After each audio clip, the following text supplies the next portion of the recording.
ଦାମ୍ବୁଡ଼ି। ବାତ୍ୟା ପାଇଁ ସତର୍କବାଣୀ ଶୁଣେଇଥିଲା ପାଣିପାଗ ବିଭାଗ। ସତକୁ ସତ ହୁଙ୍କାର ରଡ଼ି ଛାଡ଼ି ମାଡ଼ି ଆସିଲା ପାଣି ପବନ।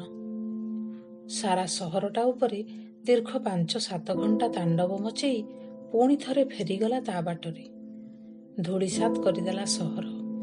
ଭାଙ୍ଗି ରୁଜି ଗଛପତ୍ର ସବୁ ମାଟି କାମୁଡ଼ି ହେଲେ ଧରାଶାୟୀ। ରାସ୍ତାଘାଟ ହେଲା ଅବରୁଦ୍ଧ, ଆଉ ଜୀବନ ବିପର୍ଯ୍ୟସ୍ତ। ପରଦିନ ସକାଳୁ ଗେଟ୍ ପାଖକୁ ଯାଇ ବିରଞ୍ଚି ବାବୁ ଦେଖିଲେ ବାହାରକୁ ଗୋଡ଼ କାଢ଼ିବା ଆଉ ସମ୍ଭବ ନୁହେଁ। 3 ଦିନ ଆଗରୁ ବାତ୍ୟାର ସତର୍କବାଣୀ ଶୁଣି କାମ କରିବା ଲୋକମାନେ ବି ଛୁଟି ନେଇ ନିଜ ନିଜ ଘରକୁ ଚାଲି ଯାଇଛନ୍ତି। ମ୍ୟୁନିସିପାଲିଟି ଲୋକ କେବେ ଆସିବେ ଭାବି ସେ ଯାଇ ଚୁପ୍ ହୋଇ ବସିଗଲେ ଚଳିବନି। ସେ ଏକା ତ ଏତେ କାମକୁ ପାରିବେନି। ମୁଣ୍ଡରେ ବୁଦ୍ଧିଟିଏ ବସିଲା ତାଙ୍କର। ସାଇର ପିଲାମାନଙ୍କୁ ପାଖକୁ ଡାକି ସେ କହିଲେ, ପିଲାମାନେ, ଆମମାନଙ୍କର କିଛିଟା ସାମାଜିକ କର୍ତ୍ତବ୍ୟ ରହିଛି। ଆମ ପରିବେଶକୁ ସ୍ୱଚ୍ଛ ଆଉ ସୁନ୍ଦର ରଖିବାର ଦାୟିତ୍ୱ ଆମର। ଆମେ କାହାକୁ ଅପେକ୍ଷା ନ କରି ଚାଲ ଅଣ୍ଟା ଭିଡ଼ି ସମସ୍ତେ ମିଳିମିଶି ରାସ୍ତା ସଫା କରିବା କାମରେ ଲାଗିଯିବା। ନିଜ କାମ ନିଜେ କରିବାଠୁ ବଳି ଆନନ୍ଦ ଆଉ କିଛି ନାହିଁ। ହଁ, ଆଜି କେହି ଘରେ ଖାଇବ ନାହିଁ। ଆମ ଘରେ ସମସ୍ତଙ୍କ ପାଇଁ ଆଜି ଖାଇବା ପ୍ରସ୍ତୁତ କରାଯିବ। କାନକୁ କାନ ହୋଇ ସାଇ ସାରା କଥା ଖେଳିଗଲା। ଭୋଜି କଥା ଶୁଣି ପିଲାମାନଙ୍କର ଖୁସି 2 ଗୁଣା। ଡକାଡକି ହୋଇ ସମସ୍ତେ ବାନର ସେନା ଭଳି ମାଡ଼ି ଆସିଲେ ଆଗକୁ। ପୁରା ଦିନ ଲାଗିପଡ଼ି ରାସ୍ତା ଉପରୁ ହଟାଇ ଦେଲେ ସବୁ ଅଳିଆ ଆବର୍ଜନା। ପାଖ ବନ୍ଧକୁ ଗାଧେଇବାକୁ ଗଲାବେଳେ ବିରଞ୍ଚି ବାବୁ ପୁଣି ଥରେ ପିଲାମାନଙ୍କୁ କହିଲେ, ତୁମେମାନେ ସବୁ ଟିକିଏ ଏପଟ ସେପଟ ଆଖି ବୁଲେଇ ମୋ ଦାମ୍ବୁଡ଼ିଟାକୁ ଦେଖିବ ତ। ସବୁଦିନ ଆସି ଦୁଆରେ ପେଜ ତୋରାଣି ପିଇ ଦେଇ ଯାଏ। କାଲିଠାରୁ ତାର ଆଉ ଦେଖା ନାହିଁ। ବାତ୍ୟା ଡରରେ କୋଉଠି ଲୁଚି ରହିଥିବ ବୋଧହୁଏ। ହଁ ଆଜ୍ଞା କହି ପିଲାମାନେ ସମସ୍ତେ ପୋଖରୀ ଆଡ଼କୁ ଗୋଟିଏ ଗୋଟିଏ ହୋଇ ଧାଇଁଗଲେ। ଠିକ୍ ସେତିକି ବେଳେ ବିରଞ୍ଚି ବାବୁଙ୍କ ପତ୍ନୀ ପାଖକୁ ଆସି କହିଲେ, ଦେଖ, ସହିବାର ବି ଗୋଟେ ସୀମା ଅଛି। ମୁଁ ସହୁଛି ଅର୍ଥ ନୁହେଁ ତୁମେ ଯାହା ପାରିବ ତାହା କରିବ। ଆମେ ଯେଉଁ ସମାଜରେ ରହୁଛେ ତାର କାଇଦା କଟକଣାକୁ ମାନି ଚଳିବା ଆମର ଧର୍ମ। ତୁମେ ଛୁଆଁ ଅଛୁଆଁ ଜାତିପତି କିଛି ମାନୁନ। ସାଇଟା ସାରା ପିଲାଙ୍କୁ ଘରେ ପୁରେଇ ମୋ ଘର ବିଟାଳୁଛ। ଉଚ୍ଚ ଜାତି କହି କେଡ଼େ ଖୁସିରେ ମୋ ବାପା ତୁମ ହାତରେ ମୋ ହାତକୁ ଟେକି ଦେଇଥିଲେ ଯେ, କିନ୍ତୁ ଏଠି ଆସି ମୁଁ ଯାହା ଦେଖୁଛି, ମୋତେ ତ ଆଗକୁ କିଛି ଭଲ ଦେଖାଯାଉନି। ଏତେ ଅଧର୍ମ ଭଗବାନ ସହିବେନି। ବିରଞ୍ଚି ବାବୁ ହସି ଦେଇ କହିଲେ, ଖାଦ୍ୟ ଦାନ ମହାପୁଣ୍ୟ। ଆଉ ଜାତିକୁ ନେଇ ତୁମେ ଯେଉଁ କଥା ସବୁ କହୁଛ ସେସବୁ ଭୁଲ। ଆମର ଗୋଟିଏ ଜାତି ମଣିଷ ଜାତି, ଆଉ ଗୋଟିଏ ଧର୍ମ ମଣିଷ ଧର୍ମ। ଅଳ୍ପ ସମୟ ଭିତରେ ଗାଧୋଇ ପାଧୋଇ ସାଇର ସବୁ ପିଲା ଆସି ବସି ପଡ଼ିଲେ ପଙ୍ଗତରେ। କହିଲେ, ଆଜ୍ଞା, କୋଉଠି ବି ଦାମ୍ବୁଡ଼ିକୁ ଦେଖିଲୁନି ଆମେ। ପିଲାମାନଙ୍କର ଭୋଜି ଖାଇବା ଖୁସି ଦେଖି ବିରଞ୍ଚି ବାବୁ କଥା ବଦଳେଇ କହିଲେ, ବୁଝିଲ ପିଲେ, ମୋତେ ଲାଗୁଥିଲା ଏଥରର ଏଇ ପାଣି ପବନରେ ଆମ ଜଗନ୍ନାଥ ମନ୍ଦିରର ପ୍ରାଙ୍ଗଣରେ ଥିବା ବର ଓସ୍ତ ଗଛ 2ଟି ଭୁଷୁଡ଼ି ପଡ଼ିବ। ପ୍ରଭୁଙ୍କ ଦୟାରୁ ବର୍ତ୍ତିଗଲେ ଦୁହେଁ। ଭାବୁଛି ଆମେ ଯଦି 2 ଗଛକୁ ମିଶେଇ ଚାରିପାଖରେ ଗୋଟେ ବଡ଼ ଚାନ୍ଦିନୀଟିଏ ତିଆରି କରିପାରନ୍ତେ, ତେବେ ସାଇ ଲୋକମାନେ ଖୁବ୍ ଉପକୃତ ହୁଅନ୍ତେ। ଆଜ୍ଞା, ଏତେ ଟଙ୍କା କୋଉଠୁ ଆସିବ? ହଁ, ସେଥିପାଇଁ ଚାନ୍ଦା ମାଗିବାକୁ ପଡ଼ିବ। ତୁମମାନଙ୍କ ଭିତରେ ଯେଉଁମାନେ ବଡ଼ ଅଛ, ଖାଲି ସମୟ ଦେଖି ଆମ ସାଇ ବାହାରେ ଥିବା ରୋଡ ଉପରର ଦୋକାନୀମାନଙ୍କୁ ଟିକେ ବୁଝାଅ ତ। ସେମାନଙ୍କ ଦୋକାନ ନାଁ ଲେଖି ଆମେ ହୋର୍ଡିଂ ମାରିବା। ସେଥିରୁ କିଛି ଆଦାୟ ହୋଇଯିବ। ଆଉ କିଛି ଟଙ୍କା କାଉନ୍ସିଲରଙ୍କୁ କହିଲେ ସେ ବ୍ୟବସ୍ଥା କରିବେ। ଏଠିକାର MLAଙ୍କ ପାଖକୁ ବି ଯାଇପାରିବା ଆମେ। ଦେଖ ପିଲେ, କାମଟିଏ କରିବାର ଦୃଢ଼ ଇଚ୍ଛା ରଖିଲେ ଆଖି ଆଗରେ 100 ବାଟ ଖୋଲିଯିବ। ତୁମେ ସମସ୍ତେ ଲାଗିପଡ଼ ତ ଏଇ କାମରେ। ଏବେ ତ ସ୍କୁଲ ଛୁଟି ଅଛି। ମୁଁ ତୁମକୁ 7 ଦିନ ସମୟ ଦେଲି। ତୁମେମାନେ କ'ଣ କରିପାରୁଛ ଦେଖିବା ତ। ହଁ, ମୋ ଦାମ୍ପୁଡ଼ିଟାକୁ କିନ୍ତୁ ଖୋଜୁଥିବ ସମସ୍ତେ। 7 ଦିନ ଗଲା ପରେ ପିଲାମାନେ ଆସି ବିରଞ୍ଚି ବାବୁଙ୍କ ଦୁଆରେ ହାଜର ହୋଇଗଲେ। ସେମାନଙ୍କ ଭିତରୁ ଜଣେ କହିଲା, ଦାମ୍ବୁଡ଼ି ମିଳିଲାନି ଆଜ୍ଞା। ଆମ ସାଇକୁ ଲାଗି ସେପଟେ ରହିଛି ପଠାଣ ବସ୍ତି। ବାହାରେ ବୁଲୁଥିବା କଷି ଦାମ୍ବୁଡ଼ିଟାକୁ କ'ଣ ଛାଡ଼ିଥିବେ ସେମାନେ? ତୁମମାନଙ୍କ ପାଖରେ କିଛି ପ୍ରମାଣ ଅଛି? କିଏ ଏକଥା ଦେଖିଛ? ନାହିଁ ଆଜ୍ଞା। ତାହେଲେ ଆଗ ଦାମ୍ବୁଡ଼ିକୁ ଖୋଜ।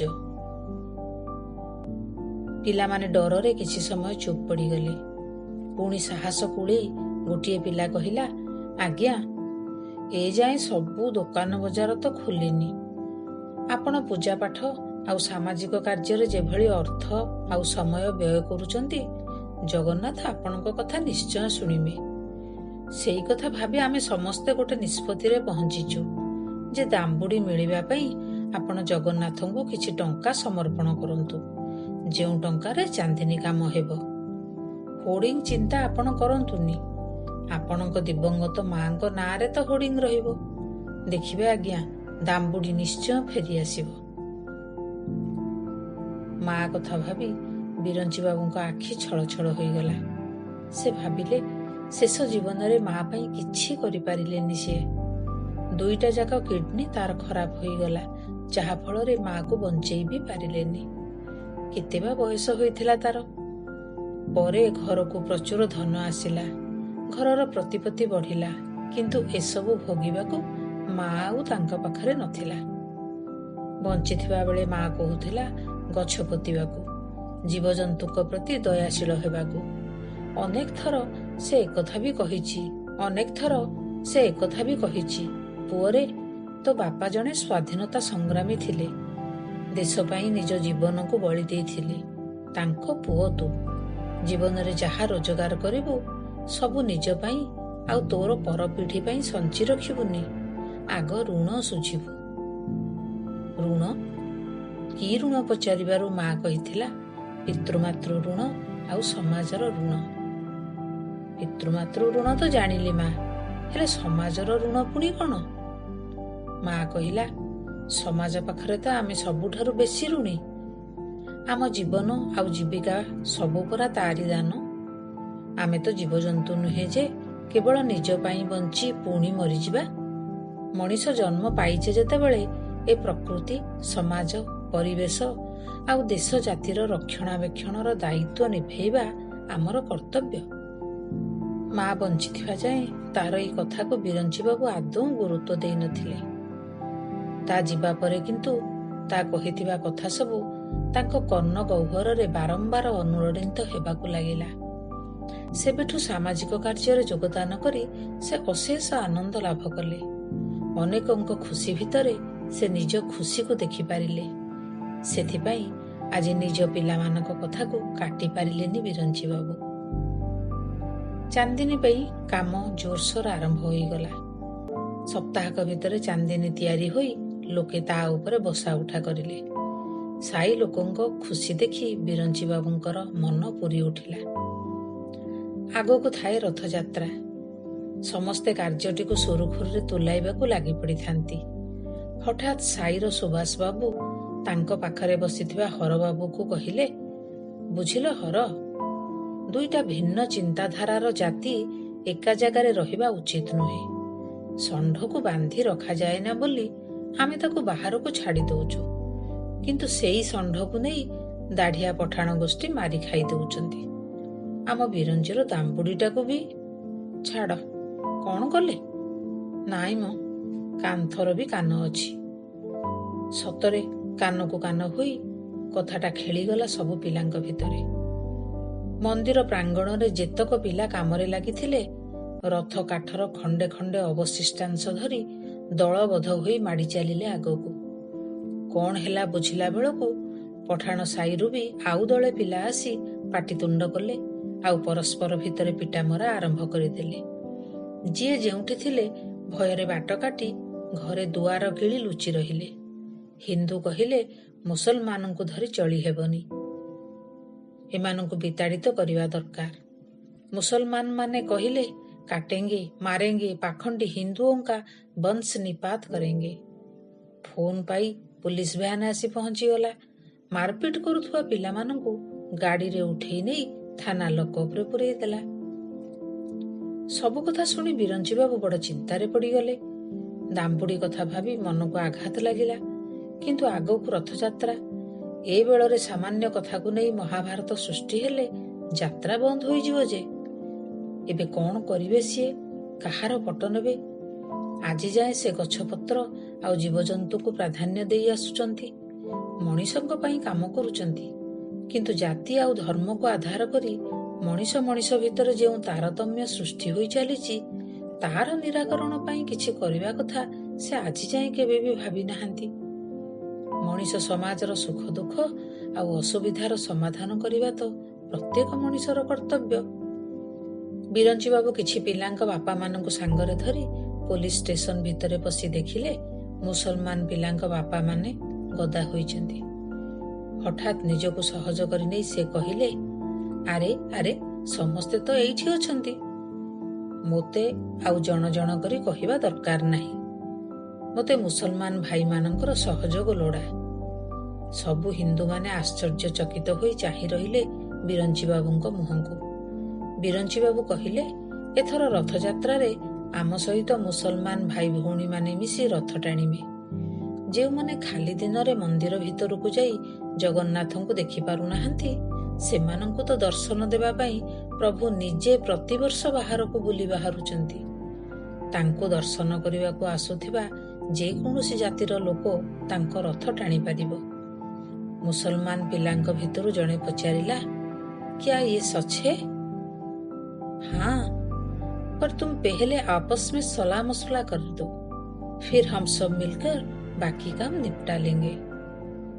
पुलिस सहित कथावार्ता करी बिरंची बाबू सबु पिलांकु लकअप्रु बाहरकु नहीं आसिले। पिला माने हो होला करी जे जहा खुशी रे घरकु चली गले। रथयात्रा पई पुलिस सहायतार आवश्यकता थिबारु बिरंची बाबू आउ किछि समय बसी रहिले। फेरिबा बेले बिरंची बाबू ऑफिस बारंडा पाखकु जाई निज मोटरसाइकल उपरकु गोड़ उठाउथबा अवस्था रे जहा देखिले निज आखि को विश्वास करि पारि नथिले। सामनारु झुली झुली आसुथिला तांको दाम्बुडी। निज दाम्बुडी को बंचिथिबा अवस्था रे देखि तांको आखिरु पानी बोहीगला। ढेर बेल ता पिठी आउसी आनिबा बेले खुशी रे गदगद होई से कहिथिले, माँ देखुचु ना तू, पिला मानक कथा केमिति सत होईगला।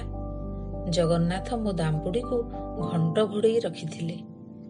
जय जगन्नाथ कही बिरंची बाबू गाड़ी स्टार्ट करी घर अभिमुखे बाहरी गले। तांको पछे पछे घंटी हलेई नाची नाची आसुथिला तांको दाम्बुडी।